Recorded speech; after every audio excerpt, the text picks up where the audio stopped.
இயேசு கிறிஸ்துவின் நாமத்தினாலே இந்த காலை வேளையில கூடி வந்திருக்கிற உங்கள் ஒவ்வொருவரையும் அன்போடு கூட நான் வாழ்த்துகிறேன். இப்போ நம்ம இந்த ஸ்பிரிட் மேனை குறித்து நம்ம தியானிக்க போகிறோம். உண்மையா இந்த காரியங்கள் உங்க ஒவ்வொருவருக்கும் உங்க வாழ்க்கையை மாற்றக்கூடியதா இருக்குங்கிறத நான் நிச்சயமா விசுவாசிக்கிறேன்.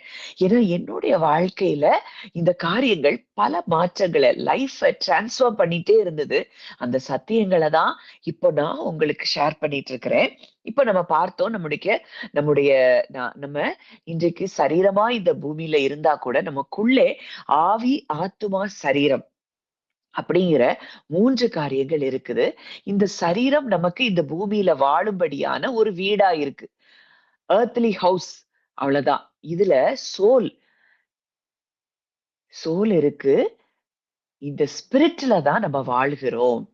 இதுதான் நிஜம். we live in a body, we have a soul and அந்த ஸ்பிரிட்ல நம்ம என்ன செய்றோம்? we live in a spirit. அப்போ இந்த ஆவி மனிதன் இந்த ஆவி மனிதனை நம்ம எப்ப பெரிதாய் பார்க்கிறோமோ, இந்த ஆவி மனிதனிலிருந்து ஒரு மனிதன் எப்ப வாழ ஆரம்பிக்கிறானோ அவனுடைய வாழ்க்கை முற்றிலும் தேவரகமாய் இருக்கும். நம்ம எப்படி வாழ ஆரம்பிச்சிட்டோம்? ஆதாம் விழுந்த பிறகு பாடி, சோல், ஸ்பிரிட் இப்படி வாழ ஆரம்பிச்சிட்டோம். ஆனா கிறிஸ்து இன் கிரைஸ்ட், கிறிஸ்துவுக்குள் நம்ம வந்த பிறகு நம்மளுடைய டிரான்ஸ்ஃபர்மேஷன் எப்படி ஆயிருக்கணும் அப்படின்னா ஸ்பிரிட், சோல், பாடி. இங்க முதல்ல ஸ்பிரிட் தான் இருக்கணும். இந்த ஸ்பிரிட், சோல், பாடின்னு நம்ம வாழ ஆரம்பிச்சிட்டோம்னா நாம் தேவரகமானவர்கள். பாடி, சோல், ஸ்பிரிட்னா மனுஷனை போல வாழ்கிறவர்கள். ஜென்ம ஸ்பாவம் தான் அவங்க கிட்ட இருக்கும். ஆனா ஸ்பிரிட், சோல், பாடின்னு வாழ ஆரம்பிச்சிட்டோம்னா கிறிஸ்துவின் சிந்தை உடையவர்களாய் நாம் மாற ஆரம்பித்திருக்கிறோம் என்பதை நம்ம அறிந்து கொள்ள முடியும். இன்னைக்கும் நம்ம பார்க்கலாம் நீதிமொழிகள் 20:27.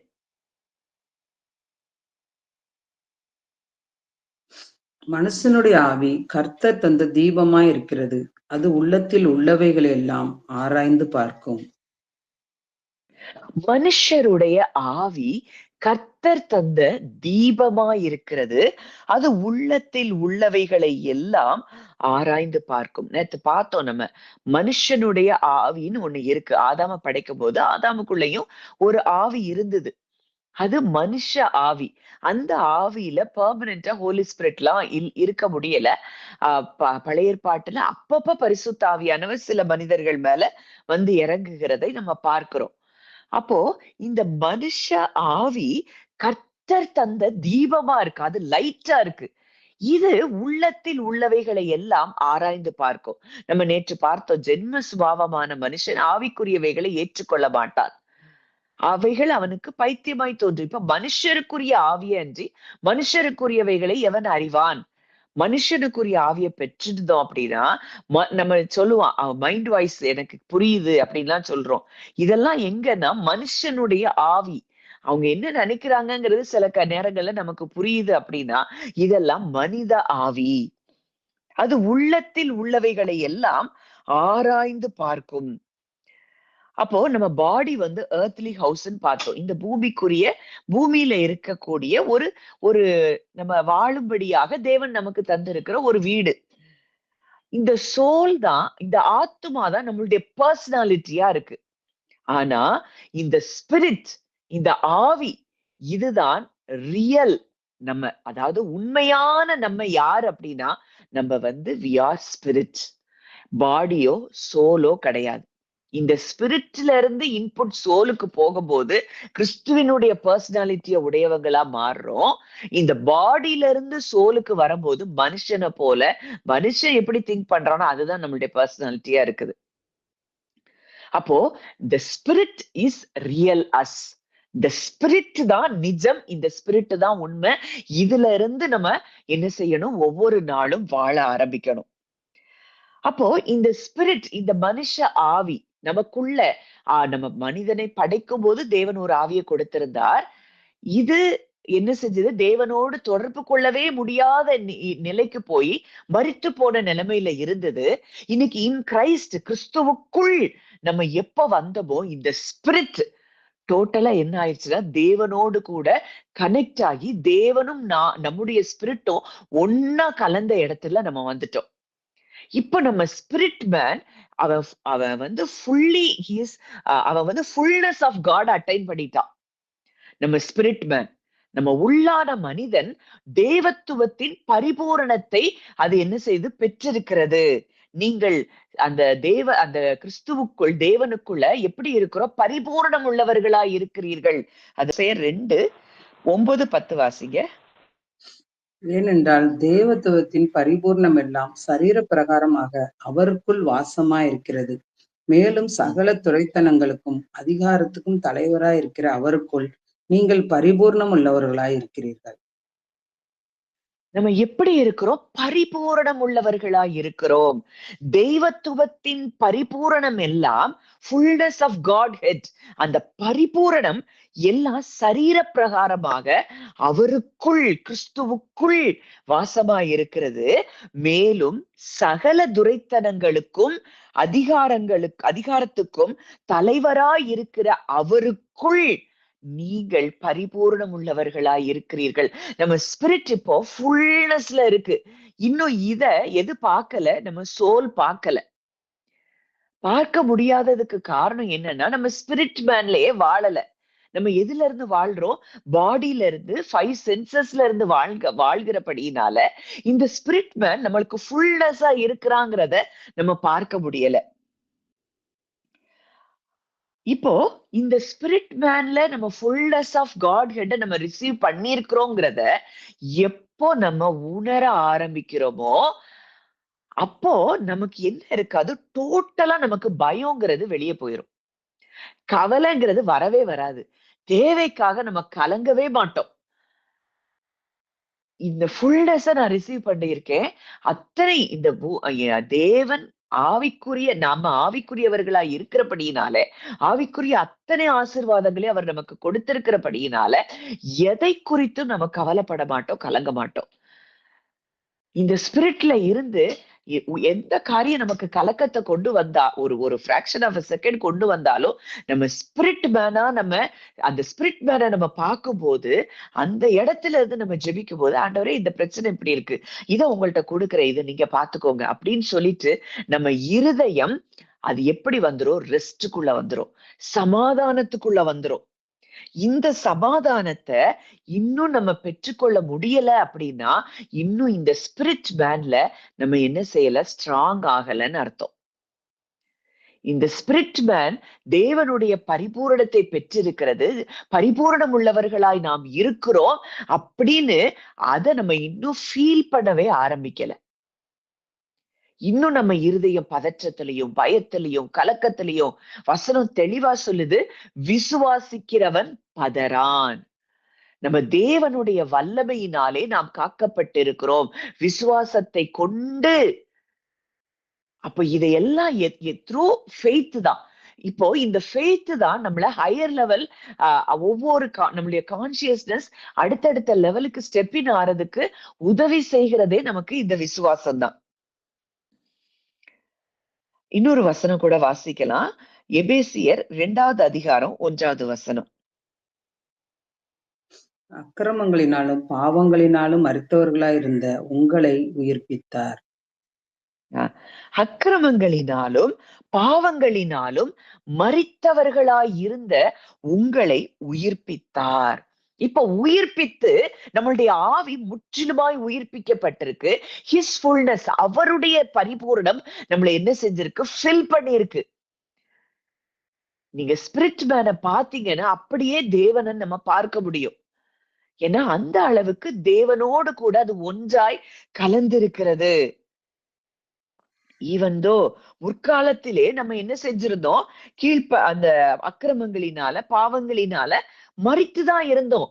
ஆனா எப்போ கிறிஸ்துவை ஏற்றுக்கொண்டோமோ, ஏற்றுக்கொண்ட அந்த நொடி பொழுதுலேயே அவருடைய ஃபுல்னஸ் நம்மள என்ன செஞ்சிருச்சு? நம்மளுடைய ஆவியில ஃபில் பண்ணிட்டு, நம்மளுடைய ஸ்பிரிட் மேன்ல நம்ம என்ன செஞ்சிட்டோம்? இன்னைக்கு ஃபுல்லா தேவத்துவத்தின் பரிபூரணத்தை நாம் பெற்றிருக்கிறோம். அப்போ தேவ கிறிஸ்துவை ஏற்றுக்கொண்ட உடனே பரிசுத்த ஆவியானவர் நம்ம ஸ்பிரிட்ல ஜீவனை கொடுத்து விட்டார். அந்த பரிபூரணத்தை நம்ம என்ன செஞ்சிருக்கிறோம்? பெற்றிருக்கிறோம். இப்ப பரிபூரணத்தை பெற்று அந்த 5வது வசனத்துல பார்க்கிறோம். 7 அக்கிரமங்களில் மருத்துவர்களாய் இருந்த நம்மை கிறிஸ்துவுடனே கூட உயிர்ப்பித்தார். கிருபையினால் ரட்சிக்கப்பட்டீர்கள். கிறிஸ்து அடுத்தது இயேசுவுக்குள் அவர் தம்மிடத்தில் வைத்த தயவினாலே தம்முடைய கிருபையின் மகா மேன்மையான ஐஸ்வர்யத்தை வருங்காலங்களில் விளங்கத்தக்கதாக கிறிஸ்து இயேசுவுக்குள் நம்மை அவரோடு கூட எழுப்பி உன்னதங்களில் அவரோடு கூட உட்காரவும் செய்தார். இன்னைக்கு இந்த நம்முடைய ஸ்பிரிட் மேன் அவருடைய ஃபுல்னஸ் ரிசீவ் பண்ணது மாத்திரம் இல்லாம, இன்னைக்கு அவருக்கு பக்கத்துலதான் அந்த ஸ்பிரிட் மேனே இருக்கிறத நம்ம அறியணும்.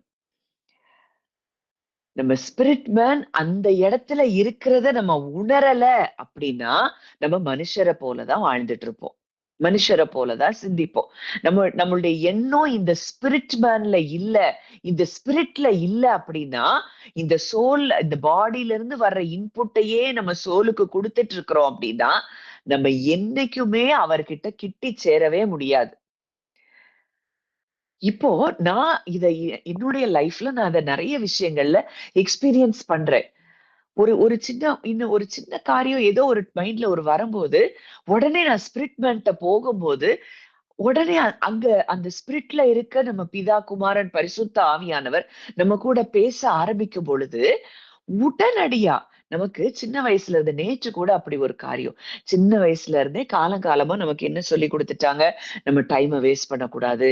நம்ம நம்ம என்ன செய்யணும்? பைபிள் அதிகமா வாசிக்கணும், ஜெபிக்கணும். இதை நீ செய்யலைன்னா நீ நீ ஆண்டவர்கிட்ட நெருங்க முடியாது. இப்படி எல்லாம் சொல்லி கொடுத்ததுனால இது நம்முடைய இருதயத்துல பதிக்கப்பட்டிருக்கு. இது இது ரொம்ப தேவை. இது அவசியம். பைபிள் வாசிக்கிறதும், தேவனோடு கூட ஜெபிக்கிறதும் அது ரொம்ப தேவையான காரியம். ஆனா நேற்று காலையில இருந்து எனக்கு வரிசையா ஒவ்வொருத்தரா பிரேயருக்காக கால் பண்றாங்க. என்னோட டைம் மதியானம் வரைக்கும் அப்படி போயிருச்சு. ஒரு வசனத்தை எடுக்கிறேன், மெடிடேட் பண்ணணும்னு நினைக்கிறேன், என்னால முடியல. அப்ப என்னையும் அறியாம எனக்குள்ள ஒரு தாட் வருது, இல்ல இன்னைக்கு நான் நிறைய டைம் இப்படி பேசி வேஸ்ட் பண்ணிட்டனோ, நான் வேற எந்த கெடுதலும் செய்யல. வந்தவங்களுக்கு நம்ம வார்த்தையை சொல்லி அவங்கள பலப்படுத்துறோம், பிரேயர் பண்றோம். ஆனா என்னையும் அறியாம அப்படி ஒரு நினைவு. அப்போ நான் ஆண்டவர்ட்ட போறேன், ஸ்பிரிட் மேன்ட்ட போறேன். நான் இப்படி யோசிக்கிறேன், இது கரெக்ட் தானா? இது இது இது என்னுடைய நினைவா? இது நீங்க தர்ற நினைவா? அப்படிங்க போது அங்க பிதா, குமாரன், பரிசுத்த ஆவியானவர் அவங்க அவங்க எனக்குள்ள நான் ஃபீல் பண்ணது, இல்ல நாங்க உன்னை என்ஜாய் பண்றோம்.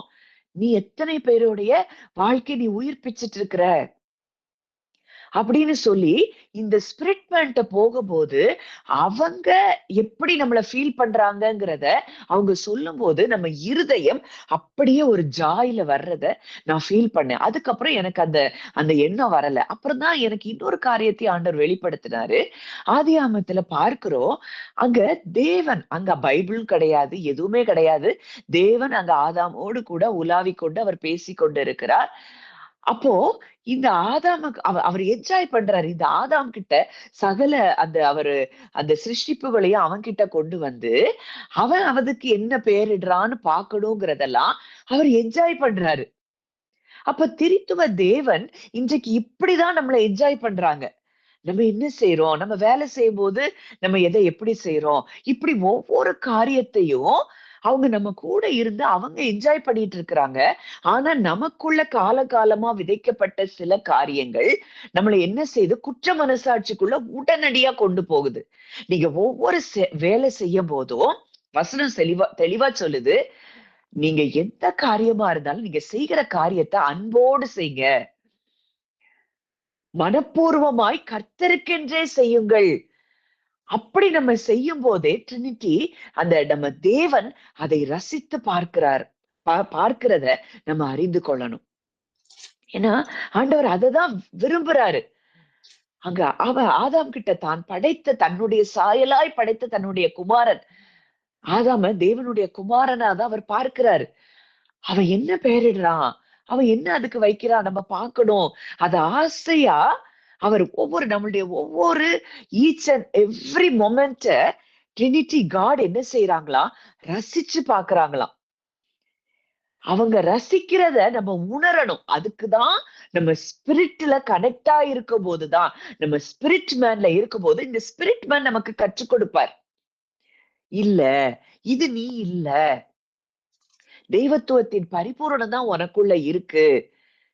You are complete in Christ, you are perfect in Christ அப்படின்னு சொல்லும் போது நம்ம என்ன செஞ்சிருவோம், நம்ம குற்ற மனசாட்சியா இருந்தாலும் என்னவா இருந்தாலும் அதுல இருந்து உடனடியா நம்ம வெளியே வர முடியும். இது வரைக்கும் சொன்னதை எல்லாராலையும் அண்டர்ஸ்டாண்ட் பண்ண முடியுதா? இந்த ஸ்பிரிட் மேனை குறித்து. ஸ்பிரிட் மேனு கிட்ட அதுதான் நம்ம சில வசனங்களை பார்க்கும்போது இன்னும் ஆழமா உங்களுக்கு புரிய ஆரம்பிக்கும். இன்னைக்கு நீங்க பாடி இந்த ஸ்பிரிட் மேன்ல நம்ம வர வர என்ன ஆகும்னா, நம்ம பாடி எல்லாம் தன்னால ஹீல் ஆக ஆரம்பிக்கும். ஃபுல் ஆஃப் நம்ம ஸ்பிரிட்டா மாறிடுவோம். அதாவது இப்ப பாடி சோல் ஸ்பிரிட்னு இருந்த நம்ம ஸ்பிரிட் சோல் பாடின்னு வரும்போது இந்த ஸ்பிரிட்டை நம்ம உடுத்தி கொள்ள ஆரம்பிக்கும் போது இந்த பாடி ஆட்டோமேட்டிக்கா ஹீல் ஆகும். நிறைய பேருக்கு நேத்து கூட ஒரு சிஸ்டர் ஷேர் பண்ணாங்க, எனக்கு யாருன்னு தெரியல. ஆக்சுவலா நம்ம மெசேஜ் பேசிட்டு இருக்கும் போதே இந்த மெசேஜ பேசி முடிக்கிறதுக்கு உள்ளாகவே அவங்களுக்கு பயங்கரமான கைவலி இருந்துதான், கைய தூக்கவே முடியலையா, ரொம்ப கஷ்டப்பட்டுட்டு இருந்தாங்களாம். மெசேஜ கேட்டு முடிக்கவும் அந்த வலி எங்க போச்சுன்னே தெரியலையா, போயிருச்சா. அப்போ இதெல்லாம் எங்க நடக்குதுன்னா நம்ம ஸ்பிரிட்ல, இந்த ஸ்பிரிட் மேனை நம்ம குறித்து தியானிக்கும் பொழுதே, இந்த ஸ்பிரிட் மேனை நம்ம உடுத்தி கொள்ளும் பொழுதே இந்த பாடி தானாக ஹீல் ஆக ஆரம்பிக்கிறத பார்க்கிறோம்.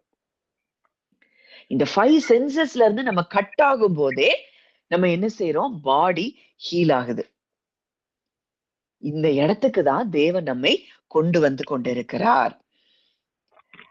இன்னும் ஒரு வசனம் வாசிக்கலாம். ரோமர் 8வது அதிகாரம் 16வது வசனம். ரோமர் 8:16. ஆவியானவர் தாமே தம்முடைய ஆவியுடனே கூட சாட்சி கொடுக்கிறார். நாம் தேவனுடைய பிள்ளைகளாய் இருக்கிறோம் என்று ஆவியானவர் தாமே நம்முடைய ஆவியுடனே கூட சாட்சி கொடுக்கிறார். இத டிசைன் பண்ணணும். இந்த ஆவியானவரோ, நமக்குன்னு ஒரு ஆவி இருக்கு, நம்முடைய ஆவியில ஆவியானவர் ஒரு சாட்சி கொடுக்கிறாராம். என்ன கொடுக்கிறார்? நீ தேவனுடைய பிள்ளை, இந்த உலகத்தை படைத்தவருக்கு பிள்ளை, நீ சர்வ வல்லமையுள்ள தேவனுக்கு பிள்ளை அப்படிங்கிறத இந்த ஆவியானவர் நம்முடைய ஆவி, நம்ம ஸ்பிரிட் மேன்ல அவர் என்ன செய்கிறாராம்? சாட்சி கொடுக்கிறாராம். இப்போ இன்னும் உங்களுக்கு டீப்பரா புரியும் நினைக்கிறேன். இந்த ஸ்பிரிட் மேன் நமக்குள்ளதான் இருக்கிறான். இந்த ஸ்பிரிட் மேன்ல நம்முடைய ஆவி கூட, இந்த ஆவியானவர் ஒரு சாட்சியை கொடுத்துட்டே இருக்கிறாரு. கண்டினியூஸா, கான்ஸ்டன்டா, you are God's child, you are the son of God, நீ தேவனுடைய பிள்ளை, நீ தேவனுக்கு புத்திரன். அப்போ நம்ம ஸ்பிரிட் தான் அவர் டுவெல் பண்ணுகிற, அவர் வசிக்கிற இடமாய் மாறிவிட்டது. இந்த ஆவியில அவர் வாழ்ந்து கொண்டு அவர் நமக்கு ஒண்ணு படிச்சு சொல்லிட்டே இருக்கிறாரு, நீ தேவனுக்கு பிள்ளை, நீ தேவனுக்கு பிள்ளை அப்படிங்கிறத அந்த ஆவியில அவர் நமக்கு சொல்லிட்டே இருக்கிறாரு. இந்த ஆவியில நம்ம வாழ ஆரம்பிச்சோம்னா இத புரிய முடியும். இல்லைன்னா இந்த உலகத்திலேயே நம்ம சிக்கிக்கிட்டு, நம்ம கான்சியஸ் எங்க போய் மாட்டிருச்சு? ஃபர்ஸ்ட் ஆடம்னால இருளுக்குள்ள, பாதாளத்துக்குள்ள போய் மாட்டிருச்சு. இன்னைக்கு இந்த ஸ்பிரிட்ல நம்ம வாழ ஆரம்பிக்கும் போது, நம்மளுடைய விசுவாசத்தை கொண்டு இந்த ஸ்பிரிட்ல நம்ம வாழ ஆரம்பிக்கும் போது, நம்ம முற்றிலுமாய் வேறு மனுஷனாய் நம்ம மாற ஆரம்பிக்கிறோம். தேவ ரகமாய் நம்ம மாற ஆரம்பிக்கிறோம். அடுத்ததா இன்னும் ஒரு வசனம் வாசிக்கலாம். எபேசியர் 4வது அதிகாரம் 24வது வசனம். எபேசியர் 4:24. மெய்யான நீதியிலும் பரிசுத்தத்திலும் தேவனுடைய சாயலால் சிருஷ்டிக்கப்பட்ட புதிய மனுஷனை தரித்து கொள்ளுங்கள். அதுக்கு முந்தின வசனம் வாசிங்க. அது 22ல இருந்தே வாசிங்க. படி முந்தின நடக்கைக்குரிய மோசம் போக்கும் இச்சைகளாலே கெட்டு போகிற பழைய மனுஷனை நீங்கள் களைந்து போட்டு உங்கள் உள்ளத்திலே புதிதான ஆவியுள்ளவர்களாகி மெய்யான நீதியிலும் பரிசுத்தத்திலும் தேவனுடைய சாயலாய் சிருஷ்டிக்கப்பட்ட புதிய மனுஷனை தரித்து கொள்ளுங்கள். இதோடைய ஃபுல் டெஃபினிஷன் இந்த 3 வசனத்துல இருக்கிறத நம்ம பார்க்கிறோம். அதாவது முந்தின நடக்கைக்குரிய மோசம் போக்கும் இச்சைகளாலே கெட்டு போகிற பழைய மனுஷனை நீங்கள் களைந்து போட்டு. இந்த இச்சை இந்த எண்ணங்களே எங்க இருந்து வருது? நம்மளுடைய பாடியில இருந்து, நம்மளுடைய 5 சென்சஸ் மூலமா தான் நம்ம திங்க் பண்றோம். பல காரியங்களை இந்த 5 சென்சஸ்ல இருந்து திங்க் பண்றோம். இந்த இச்சை, அது என்ன இச்சையா இருந்தாலும் இச்சையானது கர்ப்பந்தரித்து பாவத்தை பிறப்பிக்கும்னு பாக்குறோம். அப்போ இது எல்லாமே இமேஜினேஷன்ல தான் வருது. ஃபர்ஸ்ட் இமேஜினேஷன்ல தான் வருது. அதுக்கப்புறம் தான் அது சின்னா என்ன செய்யுது, மாறுது. அப்போ இந்த இந்த கெட்டு போகிற பழைய மனுஷன், இது ஒன்லி இச்சைக்கு மாத்திரம் இல்ல, நமக்குள்ள இருக்கிற பயம், கவலை, சோர்வு எல்லாத்தையும், நமக்குள்ள இருக்கக்கூடிய மாம்சத்தின் கிரியைகள், கோபம், கசப்பு, வெறுப்பு, இதை எல்லாத்தையும் என்ன செய்யணுமா? இந்த பழைய மனுஷனை களைந்து போடணும். இத கழட்டி போட்டுறணுமா? இத கழட்டி போட்டுட்டு உங்கள் உள்ளத்திலே புதிதான ஆவி உள்ளவர்கள் ஆகி. இந்த ஸ்பிரிட்ல இன்னைக்கு கிறிஸ்துவின் ஆவியை நாம் பெற்றிருக்கிறோம். கிறிஸ்துவின் ஆவி இல்லாதவன் அவருடையவன் அல்ல. குமாரனை உடையவன் ஜீவனை உடையவன். இதெல்லாம் பார்க்கிறோம். அப்போ இந்த குமாரன் இன்றைக்கு நமக்குள்ள இருக்கிறார், அவருடைய ஆவி இன்றைக்கு நமக்குள்ள இருக்குது அப்படிங்கிறத நம்ம முதல்ல அறியணும்.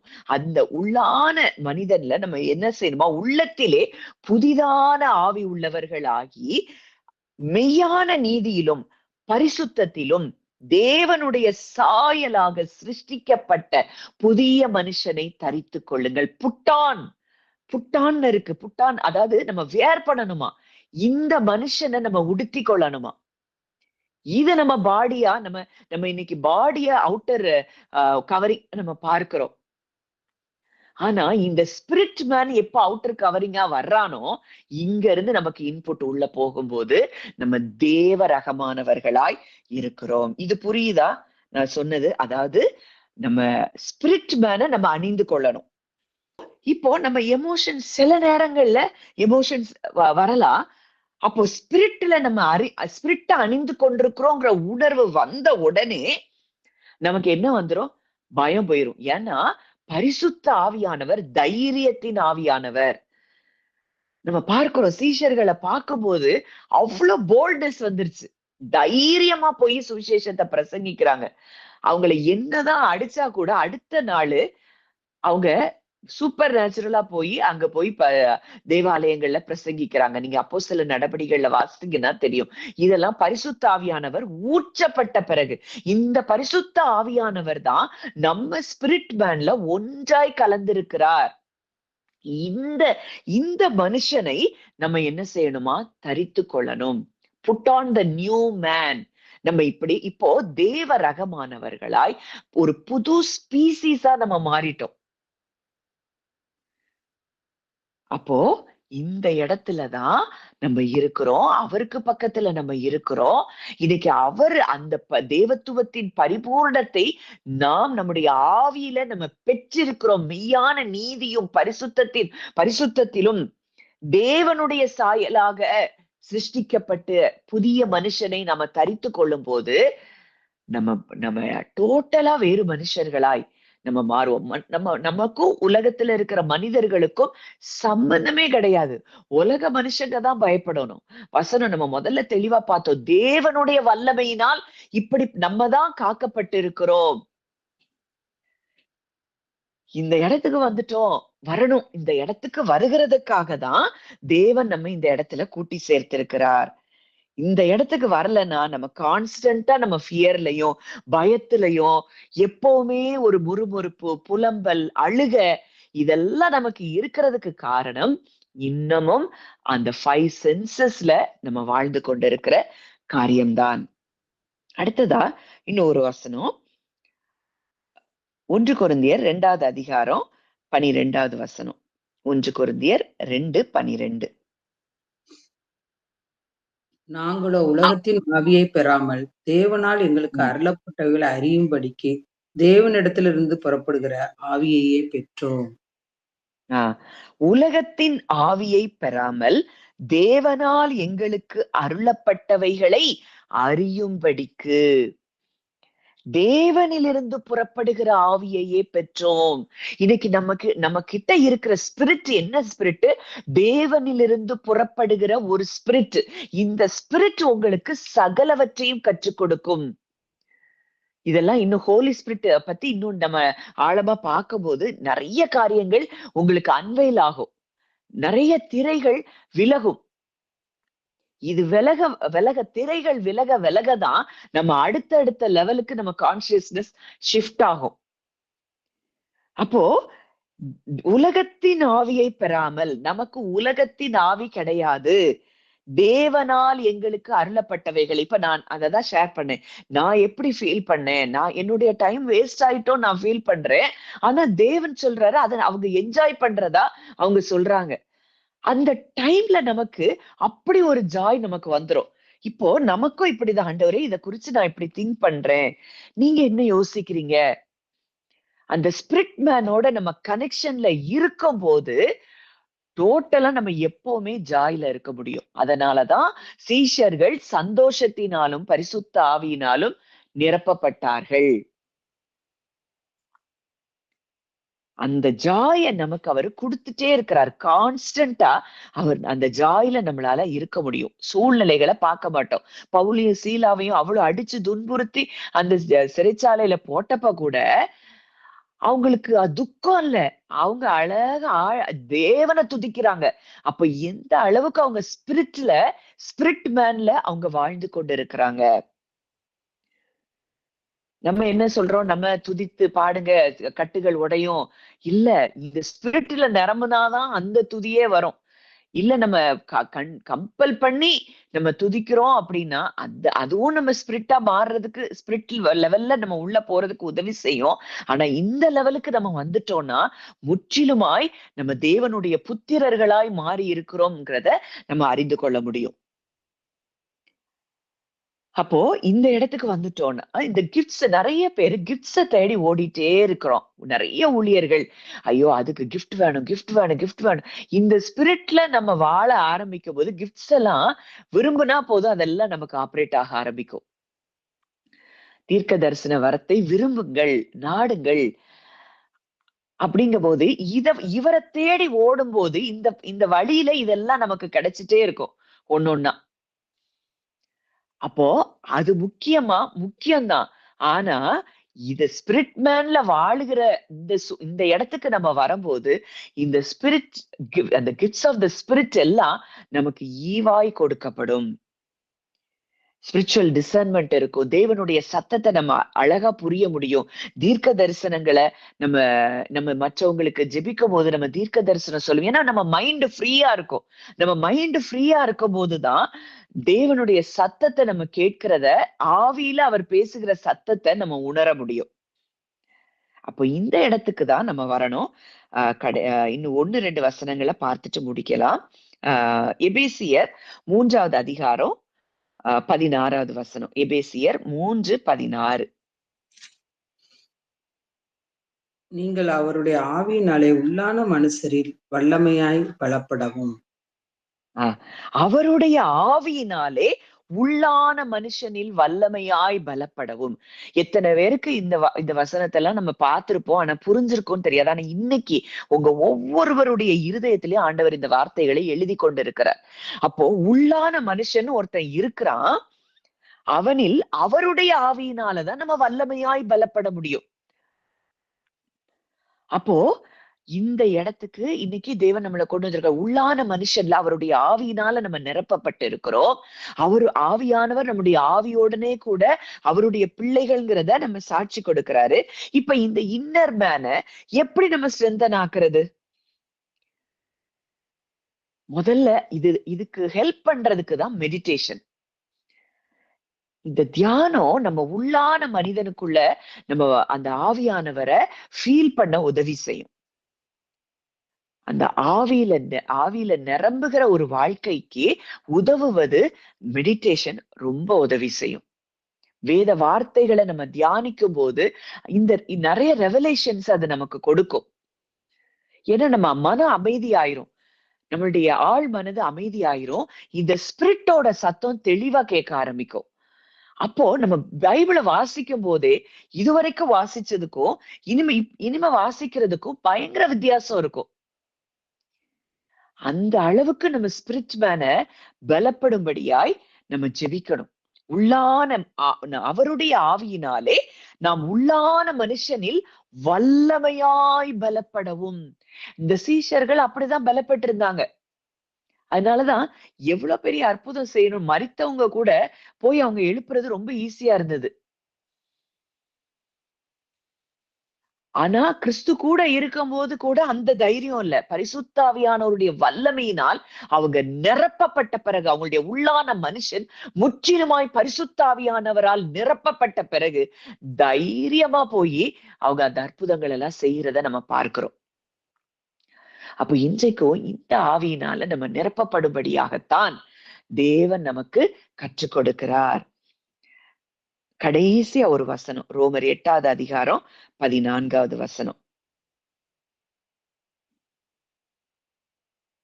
ரோமர் 8:14. மேலும் எவர்கள் தேவனுடைய ஆவியினால் நடத்தப்படுகிறார்களோ அவர்கள் தேவனுடைய புத்திரராயிருக்கிறார்கள். மேலும் எவர்கள் தேவனுடைய ஆவியினாலே நடத்தப்படுகிறார்களோ, ஒரு சின்னதா என்ன பிரச்சனை, என்ன காரியம் இருந்தாலும், அப்பா நீங்க இத குறிச்சு என்ன சொல்றீங்க, ஸ்பிரிட் மேன்ட்ட போகணும். அந்த ஆவியினால நம்ம நடத்தப்படணும். ஆவியானவர் நம்முடைய ஆவியில பரிபூர்ணமாய் அவர் வாசம் பண்ணி கொண்டு இருக்கிறார். ஒன்னா கலந்துட்டோம், தேவனிலிருந்து புறப்பட்ட ஆவியை நம்ம பெற்றிருக்கிறோம்னா இந்த ஸ்பிரிட் மேன்ட்ட போகும்போது உடனடியா ஒரு சொல்யூஷன் நமக்கு கிடைக்கும். அதுக்கு நம்ம ஒபே பண்றதுதான் நம்ம வேலை. எவர்கள் தேவனுடைய ஆவியினாலே நடத்தப்படுகிறார்களோ அவர்கள் தேவனுடைய புத்திரராய் இருக்கிறார்கள். இவங்கதான் மெச்சூர்ட் சன்ஸ், முதிர்ச்சி அடைந்த தேவ புத்திரர்கள். மற்றவங்க எல்லாம் பிள்ளைங்க. நம்ம பார்க்கிறோம், உங்களுக்கு நீங்க இன்னும் உங்களுக்குள்ள வாக்குவாதமும் பேதங்களும் இருக்கு, இன்னும் நீங்க மாம்சத்துலதான் இருக்கீங்களா, இன்னும் உங்களுக்கு பலமான ஆகாரத்தை நான் கொடுக்க முடியலையே, பாலை தானே நான் கொடுக்க முடியுது அப்படின்னு சொல்றாரு. இதெல்லாம் சின்ன பிள்ளைங்க. ஆனா மெச்சூர்ட் சன்ஸ் எப்படி இருப்பாங்க அப்படின்னா, ஆவியினாலே முற்றிலும் ஆவியானவரால நடத்தப்படுறவங்களா இருப்பாங்க. அந்த இடத்துக்கு தேவன் நம்மையும் நிச்சயம் கொண்டு வருவார். இதெல்லாம் நமக்கு கற்றுக் கொடுக்கிறார்னா இந்த இடத்துக்கு நம்ம ஒவ்வொருவரையும் கொண்டு வருவதுதான் அவருடைய நோக்கமா இருக்கிறது.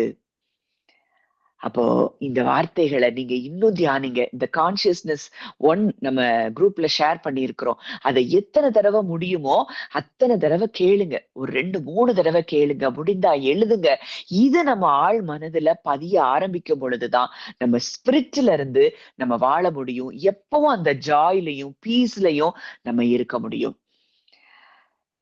நிச்சயமா இந்த வார்த்தைகள் உங்க எல்லாருக்கும் அது பிரயோஜனமா இருந்திருக்கும், உங்க வாழ்க்கையை மாற்றக்கூடியதா இருக்குங்கிறத நான் நிச்சயமாய் விசுவாசிக்கிறேன். நம்ம ஜெபிக்கலாம். நல்ல தகப்பனே, நன்றியோடு உம்மை துதிக்கிறோம், ஸ்தோத்தரிக்கிறோம் அப்பா. நாங்கள் உள்ளான மனுஷனிலே உம்முடைய ஆவியினாலே நாங்கள் வல்லமையாய் பலப்பட அப்பா எங்களுக்கு கிருபை தாங்க. மெய்யான நீதியிலும் பரிசுத்தத்திலும் தேவனுடைய சாயலாய் இருக்கிற அந்த புதிய மனுஷனை நாங்கள் தரித்து கொள்ளுகிறோம் அப்பா. பழைய மனுஷனை நாங்கள் களைந்து போடுகிறோம். அது எங்களுக்குரியது அல்ல. புதிய மனுஷனை நாங்கள் தரித்து கொள்ளுகிறோம். முற்றிலும் ஆவியானவரால் நடத்தப்படுகிற ஒரு வாழ்க்கை நாங்கள் வாழ எங்களுக்கு கிருபை தாங்க. தேவனுடைய வல்லமையான பலத்தினாலே நாங்கள் காக்கப்பட்டிருக்கிறோம் என்பதை ஆவியானவர் இன்றைக்கு எங்களுக்கு கற்றுக் கொடுத்தீங்க. உங்க பவர்ல நாங்க காக்கப்பட்டிருக்கிறோம்னா எங்களையோ எங்கள் குடும்பங்களையோ ஒன்றும் அணுக முடியாது. எங்க எல்லாருடைய ஜீவனும் கிறிஸ்துவுடனே தேவனுக்குள் மறைந்திருக்கிறதப்பா. அதை தொட எந்த வல்லமைக்கும் அதிகாரம் இல்லை என்பதை நாங்க இந்த காலை வேளையில நாங்க பேசுகிறோம். கர்த்தருடைய வல்லமை எங்களை பாதுகாக்கிறது. நன்றி செலுத்துகிறோம் அப்பா. விதைக்கப்பட்ட இந்த வார்த்தைகள் ஒவ்வொரு இருதயத்திலும் கிரியை செய்யட்டும். முற்றிலுமாய் நாங்கள் முதிர்ச்சி அடைந்த தேவ புத்திரர்களாய் மாறுகிற இடத்திற்கு தேவன் எங்களை கொண்டு வருகிறீர். அதற்காக நன்றி செலுத்துகிறோம். அந்த ஒவ்வொருவரையும் நான் மனதார பிளஸ் பண்றேன். எல்லாருடைய வாழ்க்கையிலையும் கர்த்தாவே இந்த சத்தியங்கள் ஆழமாய் பதிக்கப்பட நான் ஜெபிக்கிறேன். கர்த்தர் அப்படியே எங்கள் ஜெபத்தை கேட்டு பதில் கொடுக்கிறீர் அப்பா. உமக்கு நன்றி செலுத்துகிறோம். இயேசுவின் மூலம் கேட்கிறோம் ஜீவனுள்ள நல்ல பிதாவே. ஆமேன், ஆமேன்.